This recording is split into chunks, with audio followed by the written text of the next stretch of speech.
memutuskan, menetapkan ke-1, meresmikan pengangkatan pimpinan Dewan Perwakilan Rakyat Daerah Kota Pagalan masa jabatan tahun 2019-2024, yaitu Saudara FCSI sebagai Wakil Ketua.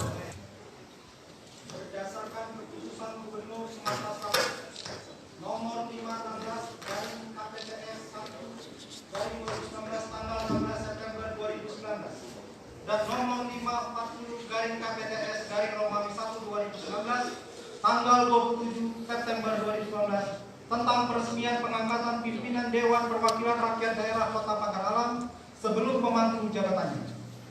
Hari ini saya, Ketua Pengadilan Negeri Pagar Alam, akan mengambil sumpah janji Ketua dan Wakil Ketua Dewan Perwakilan Rakyat Daerah Kota Pagar Alam masa jabatan 2019-2024.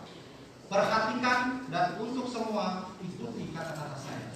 Saya bersumpah. Demi Allah saya bersumpah Bahwa saya akan memenuhi kewajiban saya sebagai Ketua Dewan Perwakilan Rakyat Daerah Kota Pagar Alam.